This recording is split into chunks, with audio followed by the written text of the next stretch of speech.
trainers and fans, welcome to Tipsy Spinda. I'm your host, Tipsy, and today, well, we're going to go ahead and continue our Pokemon Yellow Let's Play series. Now, for those of you who don't understand the whole reason I'm doing this, it's not just a normal playthrough. It's actually, for a reason. It was inspired by Birdkeeper Toby, a fellow Pokemon YouTuber who is much more well established than I am. He's been on a lot longer.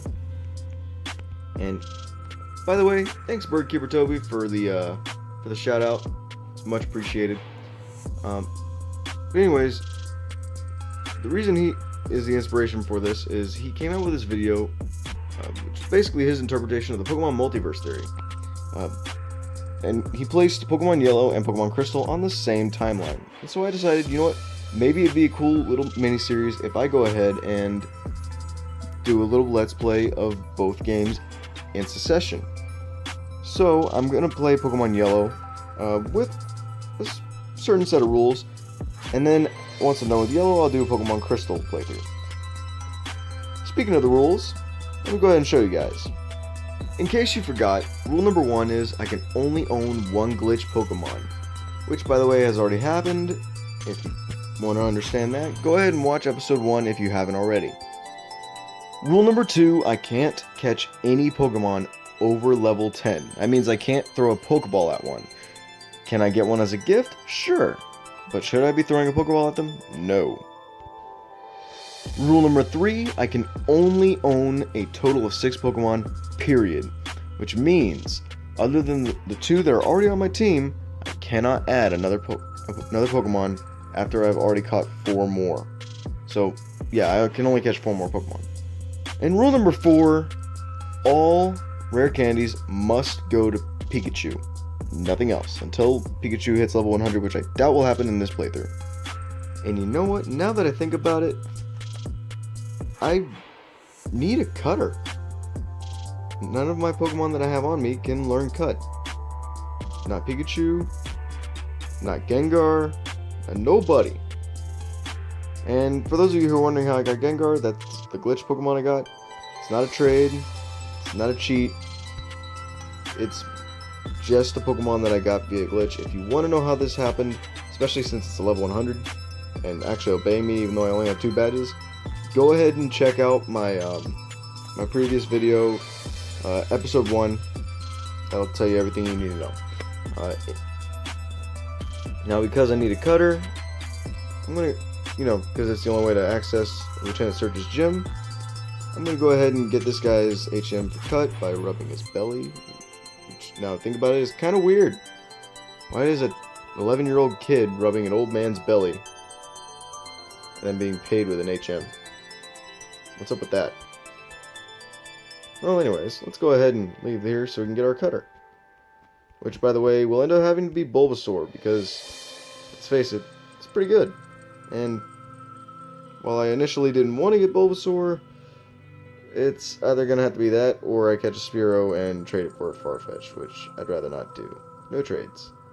I just don't like in-game trades. Okay, we are now in Cerulean City. And for those of you who don't know where to get the Bulbasaur, let me go ahead and show you. It's this house right here next to the Pokemon Center. Okay, let's go here. Now because Pikachu and I have such a great relationship, and this trainer over here can see that plainly, she gives us a Bulbasaur. See? She takes care of an injured Bulbasaur, she nurses it back to health, blah blah blah. Wow, I am so calloused. And she gives us a free Bulbasaur, which is really cool. So yeah. Do I want to nickname it? No, I don't do that. I don't nickname Pokemon normally.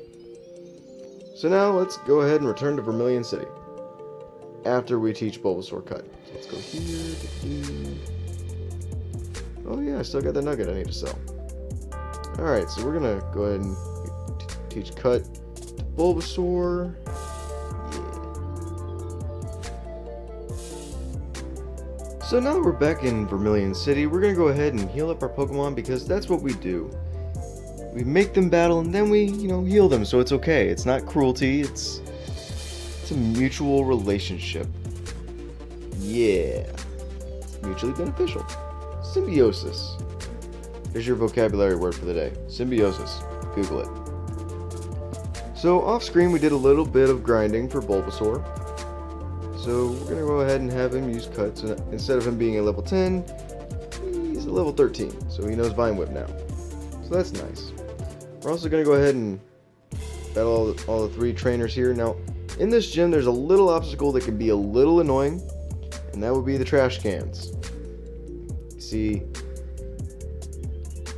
it's annoying because you have to get 2 of them to have the little switches so you can open the door and go battle the gym leader.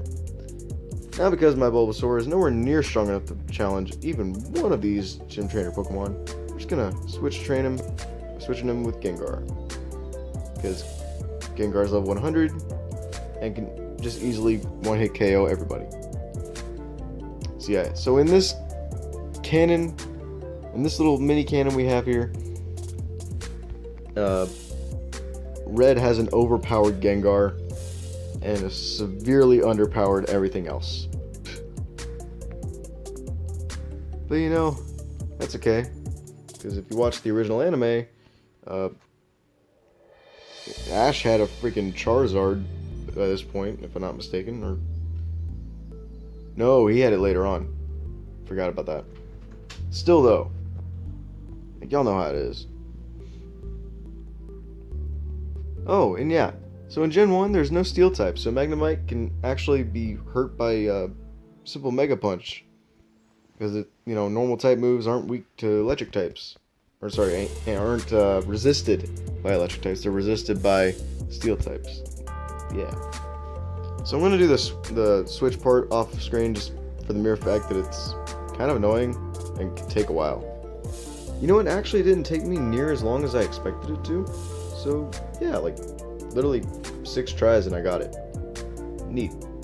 So before we battle this here gym leader, just want to go ahead and let y'all know that yes, this is my 3rd badge, and yes, I will be fighting him with Gengar. No, I don't feel guilty. Let's begin. I think it's kind of cool that he's called the Lightning American. I'm American, so I like it. Okay, don't judge me. I'm weird like that, and it's not a weird thing. I just think it's cool. Yeah. So we're gonna go ahead and fight him. He's the only gym leader in all of Pokemon history to have just one Pokemon on his team. And, like, no joke, the only one. So that's another thing that's really cool about him. He has a Raichu. So we're going to switch Bulbasaur out for Gengar. Because while grass types are resistant to electricity, they,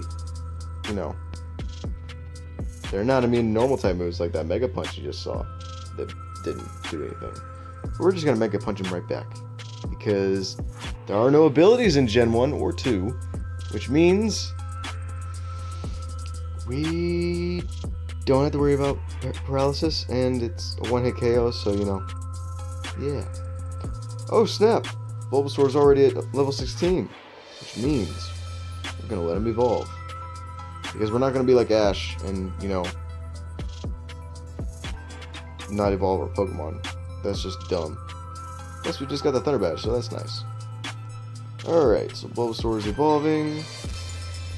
Dum dum dum dum dum dum dum dum. Ta-da! It is an Ivysaur. Which, funny thing, I actually like Ivysaur much better than any of the other 2 middle evolutions for the starters in Gen 1. That's just me. Charmeleon's cool, Wartortle's cool, but Ivysaur just looks cooler to me. And it's really always been that way for me. But yeah. Oh, look, we got the TM24, which I believe is, Thunderbolt. So right there. Pikachu already knows Thunderbolt, so let's see if Gengar can learn it. Just for kicks. Let's see here. Gonna use that. Yep. Please know how to use it. Gengar can! So yes, we're gonna teach Gengar to use Thunderbolt. Because why not? It's kind of cool.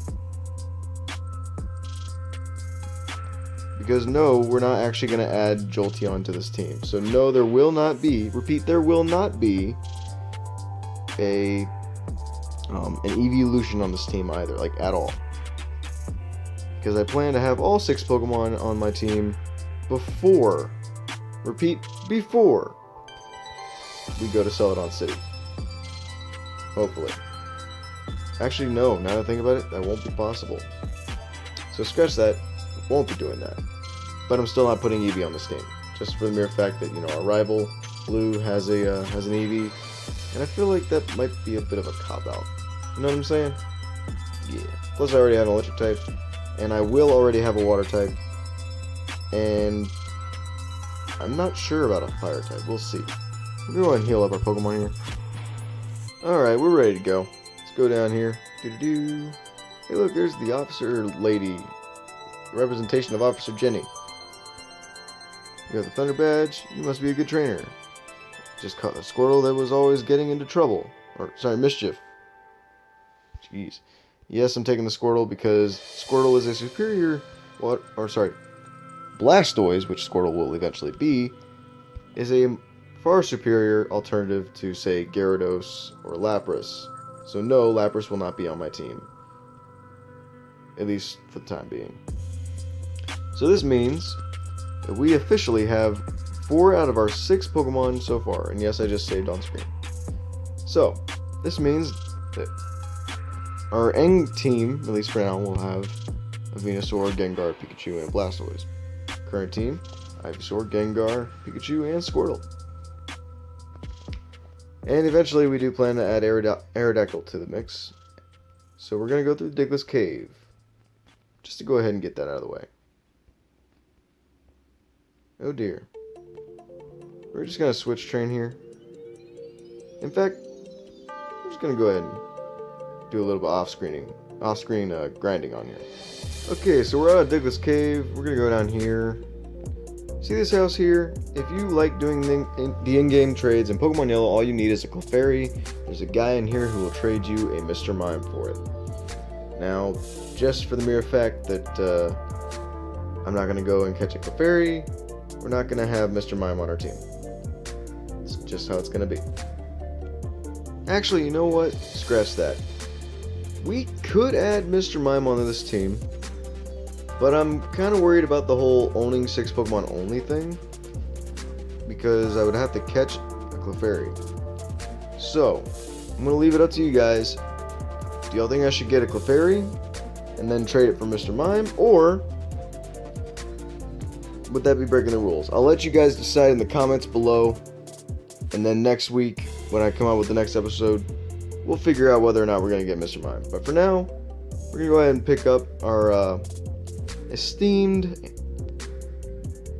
well, old Amber, but it will become our esteemed Aerodactyl. Very esteemed, yes. It says, I have a chunk of Amber, blah blah blah, Pokemon DNA. This is basically Jurassic Park in the Pokemon world, which I think is really cool, because I like Jurassic Park. It's a good movie. Well, good movies, but I'd still say the first one's the best. So yeah. So anyways, now that we have Squirtle, we're going to go ahead and teach it some TMs. Oh, that's Bite, never mind. We're going to teach it Water Gun. And then we're going to teach it, what's this one? Bubble Beam.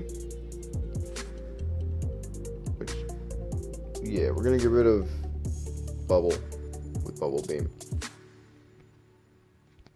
And what's this one anyways? TM4? Oh, that's Whirlwind. We can sell that one later. Don't really have a use for Thunder Wave just yet. We do have Dig, but I don't want to teach that to Squirtle. So yeah. Until next time, I'll catch y'all later. Please let me know in the comments below if you think I should go ahead and get a Clefairy and trade it for Mr. Mime, or if you think that would be breaking the rules that I've already set here. No catching Pokemon over level 10, and also no and also I can only catch a total of, or obtain a total of 6 Pokemon. So please let me know if you think that's okay to go ahead and break that rule just this once, or if you think no, stick to it. So until next time, catch y'all later. See you later.